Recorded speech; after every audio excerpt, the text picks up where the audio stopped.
Ladies and gentlemen, welcome back to the World Cup coverage 2021 edition. We've got 32 men remaining, 16 women remaining in round number 4.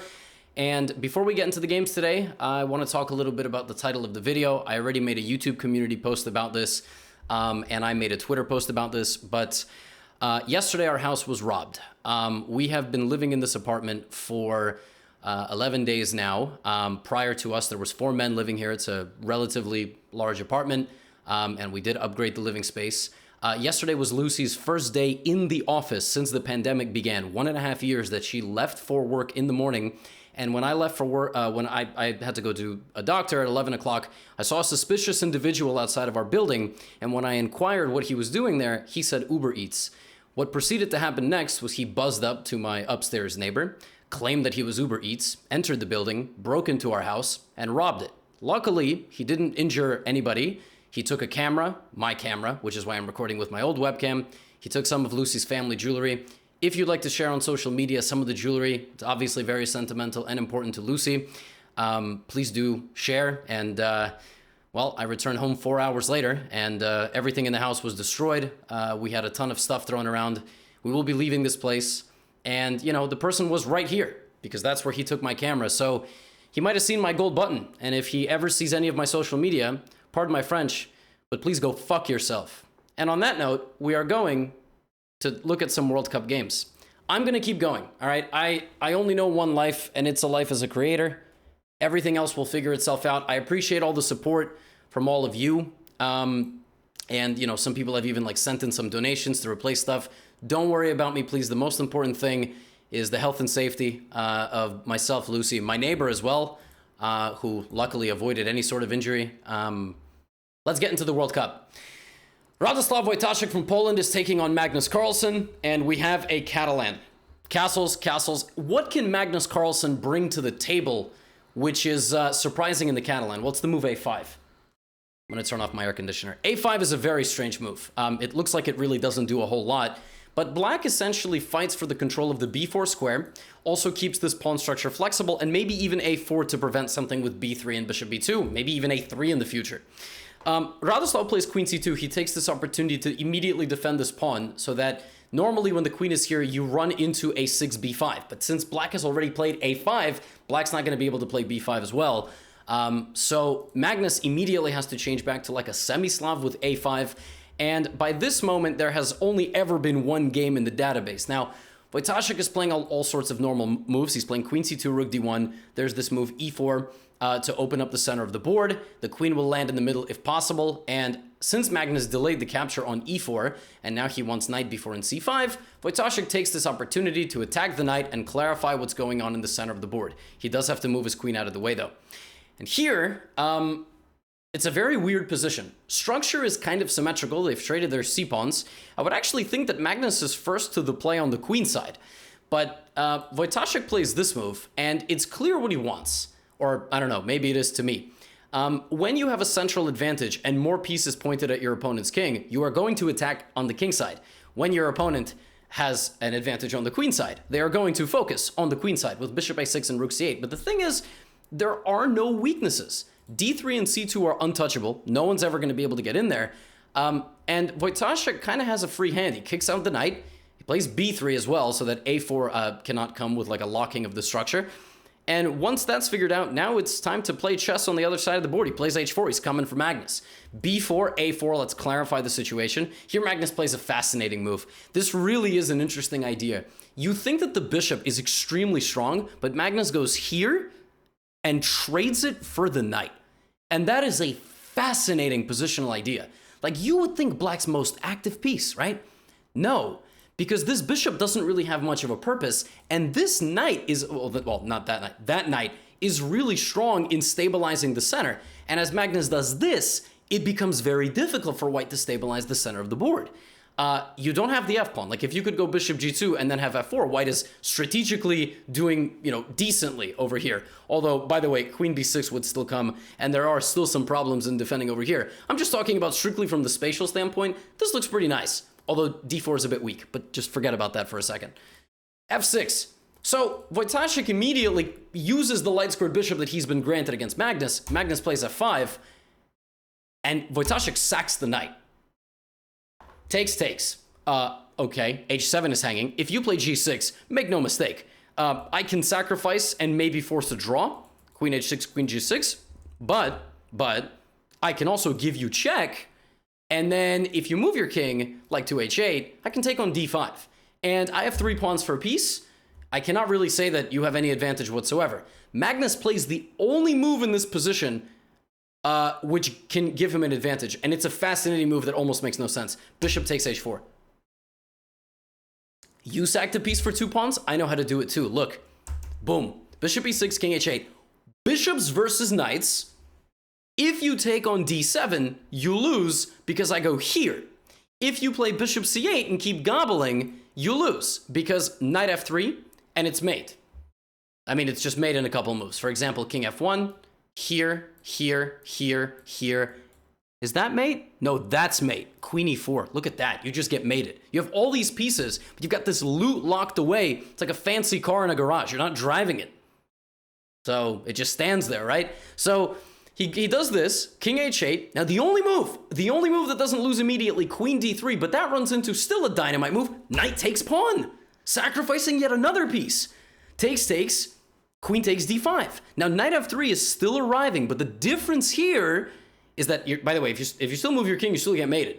You get mated in another very savage way. There's no queen e4, but there's rook c3. All right, like come out with your hands up. So what you have in this position is you have the queen sacrifice. And rook f3, bishop c8. What is going on? Wojtaszek has played this game without moving these 2 pieces. 31 moves, he hasn't moved a bishop and a rook, but he still has them. They're still worth something. And these pieces cannot coordinate. The only check you can give me here is queen g5, because the other one would have lost the rook, or a queen, king f1. I don't know. You can take my pawn, I guess, and then I'll like go here and cover everything, and in some future moves I'll threaten mate. I'll get my bishop out, I'll get my rook out. Not right away, but I'll figure it out. Don't worry. Don't worry about me, worry about yourself. And anyway, we played a few more moves and Magnus offered a draw. In this position, 2 rooks, 2 bishops for white and 2 pawns, and the balance of material is actually completely equal because it's queen and 2 pawns versus rook, bishop, bishop, which is 5 plus 6, which is 11, and queen and 2 pawns is 11. Fascinating. They agreed to a draw. I guess neither player wanted to lose, but I had to show this game because it was absolutely insane. Just completely insane game. Now I have 4 other games to show you. And all of today's games are actually from the men's side. The women's side had 2 decisive games, and we'll take a look at them, but they weren't recap. I mean, it's not bad to not be recap worthy. A win is a win. It's just they were games, but today in the men's section we had some bloodbaths. So this game is between Zhang and Vidit. Vidit just came off of a insane match versus Adiban, and Zhang came off of a very clutch performance versus Niels Grandelius, the #1 Swedish player. We have a London, which might be surprising to some of you, but it's mostly because London in classical format really does not prove advantage. But we get a very imbalanced London very quickly. It looks like black can just, take in the center and put some pressure here. That's one of the ways to play this. Rook on b1 looks a little bit dumb, if I may say so. But we get like a really weird thing going on here. So first of all, you'll notice that Vidit delayed the movement of this knight. This is actually very trendy nowadays for black to move the queen and the bishop. And this knight doesn't come to the classical c6 square. It comes to the d7 square, where it can support e5 and not be a target for any pin or any knight here on e5. Although on d7 it's still a bit of a target, but there are some positions where the bishop coming for white on b5 doesn't actually pin the knight on c6. Anyway, blah, blah, blah, blah, blah, Levy, I don't care what happened in this game, bing, bang, boom. b4, c4. Looks aggressive. I mean, if white can play c5, white is happy, which is why Vidit plays b6. You know, there's a lot of these structural changes that happen in these positions. Like, for example, this, right? Totally symmetrical structure. White basically tries to win the game in this rectangle, okay? Like around there. Because you put something on the C file, you try to dominate the C file, you try to basically win control of the center of the board to mobilize your pieces and try to advance into your opponent's position also using the C file. So you'll notice that Zhang tries to take a little bit of the center. See, he's fighting for the central squares, maybe trying to go to D6, for example, maybe E5. Vidit plays Rook D8. Here comes Rook D1, Knight F8. You see Vidit also trying to fight for the center squares here. H3, that takes away something from G4, and also G4 in the future could happen. Not if you lose your H3 pawn, but it could happen. Here, you see, that squares up for grabs, so now Queen E3. We have a lot of jostling for this territory right here. Bishop A6. Bishop A6 looks to trade the knight, which actually tries to fight for these squares. Knight D6 is a flashy move. If rook takes, then bishop takes. If bishop takes, then rook takes. So they trade, and then they trade again. And we get a position where, again, we're still fighting for the center, but now we have bishop versus knight imbalance with the symmetrical structure. If white can successfully put e5, maybe f4 on the board, route this bishop like over here and control the diagonal and control the c-file, it's all about the empty territory. And you'll notice as the players here jostle for like open positioning, it's a very imbalanced position. Black is passive. His rook is very passive compared to white's rook, but black has no targetable weakness. If Zhang plays a move like queen a4, it's actually funny. Vidit will go here and here, defend this, and just control the c-file. You're not going to tell me this bishop's doing anything. This bishop had a moment, like, you see, look at Zhang. He's taking as much space as possible, but you can't get anything in Vidit's position. It's too solid. Like, it's just too solid. I mean, the problem is that he's got weaknesses on dark squares, and you have a light squared bishop, and the queen just guards everything, right? So Zhang finally got to a point around here. There was, it looked like everything was going well for him. I mean, he's got like the queen, the rook coordinated, a little bit of pressure maybe on the d file. But Vidit was defending super well, and then got active too. He got this knight on d4. You know, as time ticks lower, in the classical time format, opportunities present themselves. Like here, if I'm not mistaken, bishop d3, according to the computer, gave like a +2 advantage. You know why? Black has no moves. Like if black plays, for example, just king g7, bishop takes g6, king takes g6, and you have queen g4, it's mate. It's just mate. Like it's just insane. If you just play a lazy move like king g7. Okay, what if black doesn't play that? What if you can't take this because here, okay, let's just say queen c3 just to play a move. Rook takes a7. So what can you play? Okay, let's say you play knight to f5. I take it. And then I go queen d8, queen f6, and you lose. Like I just destroy your king. Like I go queen d8, and I mean, you're busted because my king hides anytime. The rook covers this. Bishop d3 was like a zugzwang move, and black is completely paralyzed. But Zhang didn't find that he played this. Vidit got the rook and the queen coordinated, and then Jeffrey went for this. He went for the same kind of idea. Boom, boom, boom, boom, boom. The problem is Jeffrey played this move on move 39. Let me tell you something. They get bonus time in classical time control at move 40. I don't know what the time format is, but to make a big decision on move 39 when you might have no time, on move 40 you get that 30 minutes. It's a very sobering moment because now it's move 41. Vidit's got an extra 30 minutes, so do you. And in this position, Jeffrey must have calculated something like this in his head where he's like, yo, it's mate. And I'm threatening the queen. He can't stop everything. It's going to be mate very soon. There is this shocking move, knight f3 check, a cold shower. Because if you take, then it's check here, check, king h4, and queen f2 or queen e1, mate. It's just mate. You're mated first. All right, you are mated first. Finishing first in chess is better than finishing first in some other realms of life. King g3 was a move played. Queen e1, king g4. I don't want the knight. You can have it. Knight h2 would have allowed the king to maybe run away, but this glorious move, knight e5, is the dagger, because if you take, then rook c4, and you cannot get away. Because first of all, I can win your queen, and actually, no, I can't. Oh my god, that is such a crazy way to throw the game. Yeah, just queen e5. Just shut up and checkmate. That should be on a shirt. Shut up and checkmate. And that's it. And Vidit, look at this, knight f7 just goes up a rook, and all he has to do is avoid perpetual check. Jeffrey tries to hide his king, but in this position resigned. This is a massive loss for Jeffrey, losing with the white pieces. He lost to Nils with black, I believe, in their first game, if I'm not mistaken, and he ended up winning with white. I actually could be wrong, but I'm pretty sure that's what happened. And if not, well, he'll do it again. And Vidit must be feeling great. Win with black tomorrow, chill with white, let Jeffrey do some crazy stuff, and try to beat the guy. So close game, but it goes to Vidit. Congratulations to him. Super, super impressive defensive stuff. This game, another bloodbath. French defense, ironic. You're playing it against the Frenchman. Etienne back row versus Pavel Pankratov. We have a Vinauer with 92. This is a super interesting variation where Rather than entering the crazy lines of we have a very early declaration of war by the players, Russia and France, iconic, opposite side castling. Okay, someone is going to die in this game, okay? I mean, like the pieces, not the players, you know, COVID and everything. That's an inappropriate thing to say. H4, F5. Knight jumps in, knight is attacked, knight comes back. Oh, thank you for advancing pawns in front of your king. Now I'm going to go attack them. G3, fighting for F4, maybe bishop H3 to get rid of you in the future. And black says, all right, you do it. Here we go, let's have some fun. B5, take my pawn. If you take on B5, you double your own structure. Your D pawn loses a helper. I come here, I come here, I come here, I come here. My attack is coming in with my rook, bishop, knight, other bishop, queen, blah, blah, blah, blah, blah. Which is why white shuts all that down and goes over here. But black is on the way. Black is playing B4. So what do? A4. Don't let him in, which is actually a wrong move. Apparently the computer wants you to take, which is so dumb. Like, shut up, you bozo. Like, why would you allow this? A4 is such a human move, but here the computer really likes knight A5, and there's some ideas where you can go after this weak pawn. Black instead plays B3, disconnecting everything from the A pawn, but it's actually white who is able to utilize the weak A pawn as an asset and target this knight, which can't be easily protected.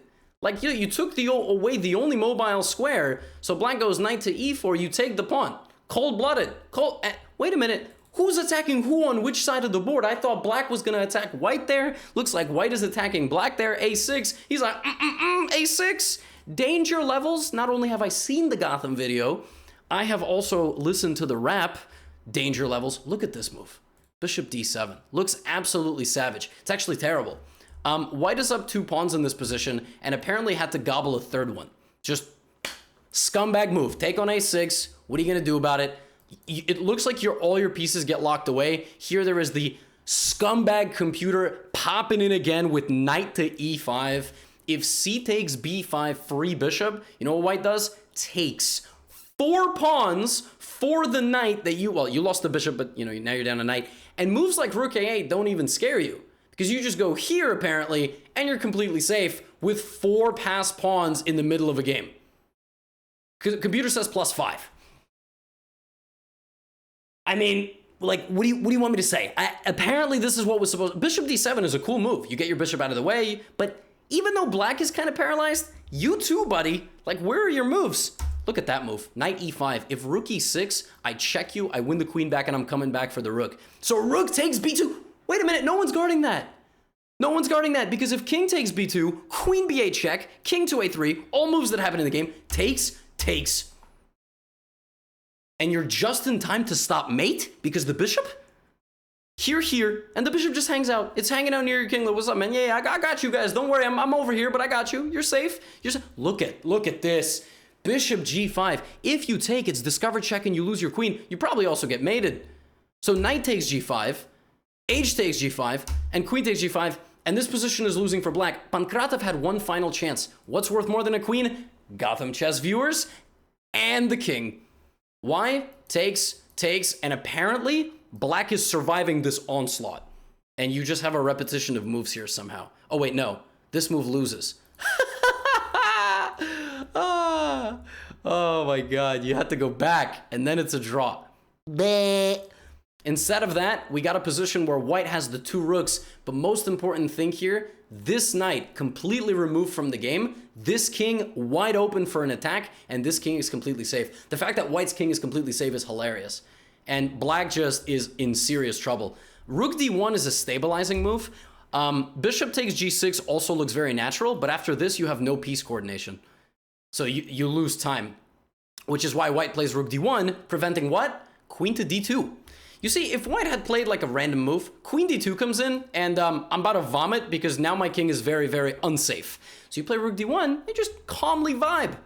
You're completely safe. That's it. You can just enjoy your life. Rook G8 is coming, and he ends up making the time control on move 40, and now he gets his extra time. He's able to clean this up. Queen has no entrance. Look at that. The knight caged the entire game. The queen has no entry. And Etienne Bacro wins a fascinating game of chess against Pavel Pankratov to take a 1-0 lead in their mini-match.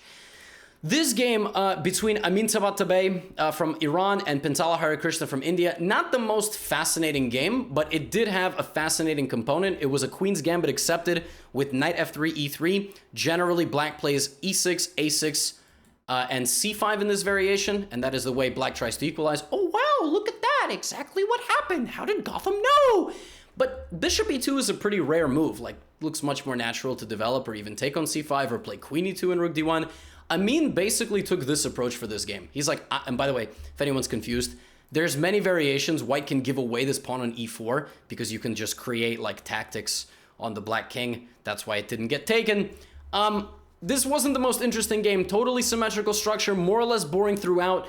It was very similar in structure and in play to Zhang Vidit, right? In fact, like, you know, white is a little bit pressuring black, and black is just trying to defend. Black is just being very stout on the defensive side, like trading all the pieces. Black's like, I'm gonna make a draw. But white has a very slight space advantage on the queen side. He's like, no harm in playing this. You know, I'm gonna try to land a knight somewhere in here. You know, maybe we'll trade knight for bishop. I'll bring my king. Look at this move. Understanding that if you make this trade, which is exactly what happened, despite the split pawns, your structure is really restricted. And Amin got all the way. I mean, he just played a very decent game. And Pintala was like a little bit, fell asleep at the wheel just for one move. He's like, let's trade. If bishop takes b5, it's a knight endgame. Obviously, I'm going to hold this. But not so easy, because if this, and if takes, wait a minute, I just have a passed pawn, right? Well, something similar happens in the game, but he does it in a brilliant way. Basically, you force the split of black's pawns, but you don't take either. And the same thing if it was pawn takes. In this position, I think what he missed was this. A fascinating move underscoring the concept of space advantage in endgames and piece activity. The king cannot come closer. The knight cannot come here. The king can just walk in if this knight ever abandons post. And if f6, well, you always have f4, but now you're in time and the king doesn't activate. You can go knight b8 check, for example. You just won both the pawns, right? So e5 opens up all the problems, and once the king comes in, it is over. Amin scoops up one pawn, takes the other, and goes for the a6 pawn, and now he is completely winning because the king has to stand over there, and I can walk right in. And he has to be a little bit careful because the knight can, like, as you can see, can still take a few pawns, and Pintala Harikrishna is trying to defend. He has to simplify at the right moment, give away a6, but because your king is so close to everything else, you gotta be a little bit careful, but now you're up 2 pawns, and you know, Amin made this almost look easy. Like, sometimes I'm fascinated. Harikrishna is one of the best players in the world. How did Amin you know, and yes, I understand it comes down to one bad move, like he was pressuring him the whole game, but I want games like this. Why don't I ever get to play games like this? It's not fair. Anyway, we're going to look at one final game, and this is a matchup between Vasif Durarbayli, who is Azerbaijani champion. For anybody confused, I don't think Mamidyarov and Rajabov, who are from Azerbaijan, I don't think they play the national championship, but Vasif is like top 4 in the country, maybe top 5 in Azerbaijan. And he's playing Abdusaturov, who just knocked out Anish Giri, whereas Vasif just knocked out David Navarra from the Czech Republic. Now, this was a Slav defense with g3, pretty unique, playing it in Catalan formation, but, you know, e6 hasn't been played. And this just becomes a shootout right away. Knight e5 attacks the bishop. Bishop comes back. Queen attacks b7. Queen comes in to defend. Takes. Imbalance in the center of the board, as well as on the a file. White has doubled and isolated b pawns, but they can be very useful for advancing and trading off on c6. Bishop g2 targets the knight and threatens a fork. Knight b4 comes in and threatens this. Castles. If knight comes into c2, the rook jumps out to a4 and defends d4. Black is doing war in the first 10 moves of this game with 2 pieces, and he's not stopping. The knight is hit. Here I would immediately consider this move e4, which is exactly what happens in the game. The bishop has to go back and defend the b7 pawn. The knight comes back out of danger. The bishop comes out because now the knight is gone and b3 is a bit soft. You can play a move like knight d2, but why knight d2 when you can lash out with d5? Black takes on d5. White comes back to e1, targeting the only active piece that black has, as well as lining up an attack over here. If knight takes e1, rook takes e1, and by the way, you can't take this because g2 is hanging, but also bishop comes back to d7 and would attack your rook. But enough of that, because that's literally what happened in the game. and Nodirbek took on d5. Takes. What?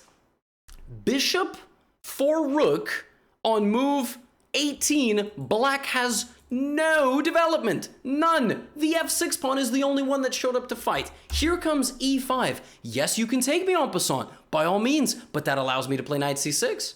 And that allows bishop c5, king e7, and I'll bring my rook. I'm quick here. You're quick, but I'm quick too. So, knight c3. But all of this is happening, by the way. These are all the actual moves. Bishop b4, rook d1, rook d8, knight d5. Black castles. You cannot play e7 because black covers it. If knight takes b4, you of course lose your rook. That's bad. Bishop to f4, rook to e8, and it's not clear who is playing for what anymore. I mean, I really like white's position. I think white has a fantastic pawn here. If white had backed up to f4, the computer recommends repeating moves.